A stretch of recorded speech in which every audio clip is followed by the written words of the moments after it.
ब्राह्मण कुमार की कथा। सालों पहले की बात है, जब उज्जैन नगर में राजा महासेन राज किया करता था। उसी समय में एक ब्राह्मण रहता था जिसका नाम वासुदेव था। उसका एक ही बेटा था, गुणकार नाम का। तो वह गुणकार था, लेकिन उसमें कोई गुण नहीं था। वो दिन रात बस जुआ खेलता था। जुए में वह पिता के कमाए सारे पैसे हार जाता। उसकी दो बहनें भी थी, उससे उनका भी ख्याल नहीं था। वो बस दिन रात जुआ खेलने में व्यस्त रहता। अपने बेटे का ऐसा हाल देखकर ब्राह्मण बड़ा परेशान हो गया। एक दिन वासुदेव ने सोचा, मैं जो भी कमाता हूँ उसे भी यह जुए में उड़ा देता है। यही सोचकर उसने अपने बेटे गुणकार को घर से निकाल दिया। घर से निकलते ही वह दूसरे राज्य पहुंच गया। वहाँ वह भूखा प्यासा घूमता रहा। ना तो उसे कोई काम मिला और ना ही कुछ खाने के लिए। ऐसा होते होते वह एक दिन बेहोश हो गया। पास से ही गुजर रहे एक सिद्ध पुरुष ने उसे देखा तो उसे अपने साथ गुफा में ले आए। होश में आने के बाद योगी ने लड़के से पूछा, क्या खाओगे?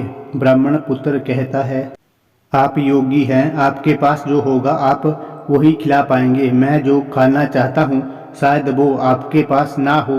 इतना सुनते ही योगी ने कहा, तुम बस बताओ तुम्हें क्या खाने की इच्छा है। इतना सुनने के बाद वह गुणकार ने अपनी इच्छा जाहिर की, जिसे सुनते ही योगी ने अपनी सिद्धि की मदद से उसकी मनपसंद थाली प्रकट कर दी।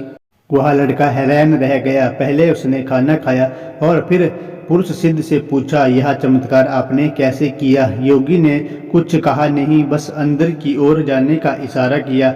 वह जैसे ही अंदर गया तो उसे बड़ा सा महल और दासियां दिखाई दी। सब ने उसकी अच्छे से सेवा की और वह आराम से सो गया। सोकर उठने के बाद उसने सिद्ध पुरुष से दोबारा वही प्रश्न किया। योगी ने कहा, इससे तुम्हें क्या करना है? तुम यहाँ कुछ दिन मेहमान की तरह रहो और व्यवस्था का आनंद उठाओ। ब्राह्मण पुत्र जिद में अड़ गया और कहने लगा कि वो भी यह सिद्ध हासिल करना चाहता है। परेशान होकर योगी ने उसे विधि बता दी और कहा कि जाओ, अब मन लगाकर साधना करो।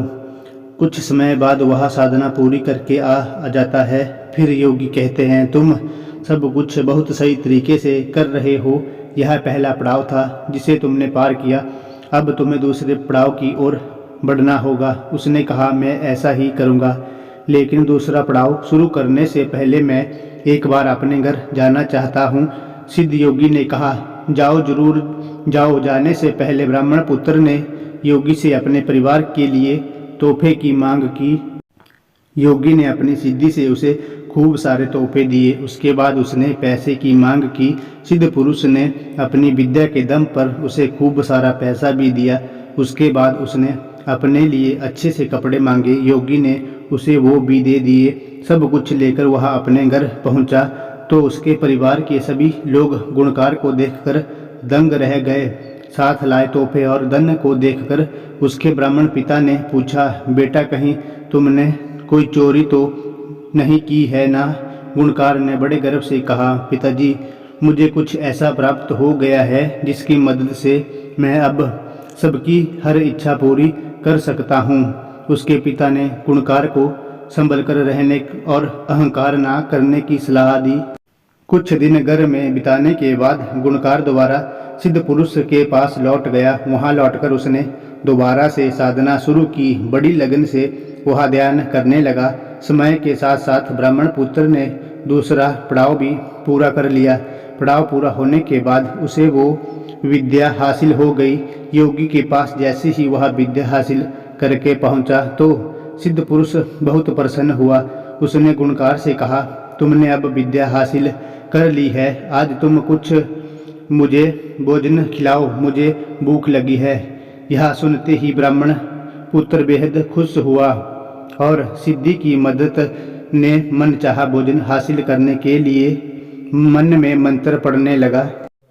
काफी देर हो गई लेकिन भोजन सामने नहीं आया। वह बहुत क्रोधित हुआ और चिल्लाने लगा, मेरी विद्या काम क्यों नहीं कर रही है? मैंने भी सिद्धि हासिल की है, उसका फल मुझे क्यों नहीं मिल रहा? इतनी कहानी सुनाते ही बेताल चुप हो गया और राजा से पूछने लगा, बताओ इतने मन से पूरी विधि करने के बाद भी उसे सिद्धि हासिल क्यों नहीं हो पाई। विक्रमादित्य कहते हैं, बेताल, सबसे पहला कारण तो यह है कि वह विद्या हासिल करने से पहले ही घर चला गया। उसके बाद वह विद्या लालच की वजह से हासिल करना चाहता था। लालच के चलते की गई चीजों का फल कभी प्राप्त नहीं होता। सिद्धि हासिल करने के लिए व्यक्ति को बिना लालच के कर्म करना पड़ता है।